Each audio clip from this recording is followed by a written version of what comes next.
আজকে গিয়েছিলাম একটা ধুলোর মেলায়। তো ধুলোর মেলায় কেন বলছি, ভিডিওটা শেষ পর্যন্ত দেখো, বুঝতে পারবে। হাই, আমি পাপিয়া চলে এসেছি তোমাদের সাথে আবারও নতুন একটা ব্লগ নিয়ে। তবে অনেক দিন ধরে এরকম মিনি ব্লগ দেওয়া হয় না, কিচ্ছু দিচ্ছি ছোট ছোট বিয়ের যে ভিডিওগুলো ছিল। তো আজকে চলে এসেছিলাম আমাদের হরি মেলায়, যেটা হচ্ছে চাড়ালখালিতে।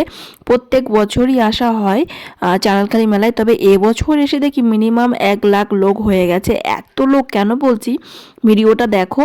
মানে যেখানে দেখবে, যেভাবে দেখবে, সব জায়গায় লোক। আর বহু দূর দূর থেকে লোক আসে এখানে পুজো দিতে। তার আগের দিন রাত্রে এসে কিন্তু মন্দিরের সামনে বসে থাকে লাইন দিয়ে, যে পুজোটা দেওয়ার জন্য। যেহেতু আমরা প্রত্যেক বছর আসি আর বিয়ের পর প্রথম, তাই আমরাও ঠাকুরকে একটু প্রণাম করতে আসলাম বিয়ের পর। আর আমাদের তো রাত্রে বেরোনো বারণ আছে 1 বছর। তবে কে আর মানে, আমরাও বেরিয়ে পড়েছি এখানে। তবে একটু চেষ্টা করেছিলাম বিকাল বিকাল যাতে বাড়ি যেতে পারি।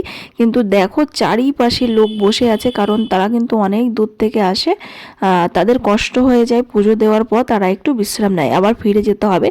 আর চারিপাশে দেখো 10-12টা কিন্তু গাড়ির গ্যারেজ। এই মেলায় গেলে হেয়ার থেকে স্কিন পুরোটাই ড্যামেজ হয়ে যাবে, আর যেটা আমি কোনো দিনই চাই না। আমার স্কিন আর হেয়ারের প্রপারলি যত্ন আমি নেওয়ার চেষ্টা করি যতটা সম্ভব। আর এখানে দেখো মানুষজন আসছে।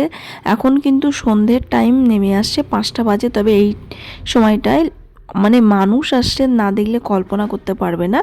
আর সামনে ধুলোটা একবার দেখো শুধু।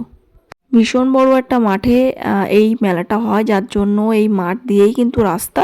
সেই জন্য কিন্তু প্রচুর ধুলো হয়, প্রচুর গাড়ি আসে। কয়েক হাজার হাজার লোক এখানে সেদিন এসেছিল। অন্য অন্য বছরের তুলনায় কিন্তু এই দিন প্রচুর ভিড় হয়েছে। আমরা কিন্তু ইন্ডিয়ার সাইডে এপাশ দিয়ে যাচ্ছি রাস্তার, আর ওপাশে কিন্তু বাংলাদেশ তোমরা দেখতে পাবে। সো আজকে একটা ছোট্ট মিনি ব্লগ তোমাদের সাথে শেয়ার করলাম। দেখা হবে আবার নেক্সট ব্লগে।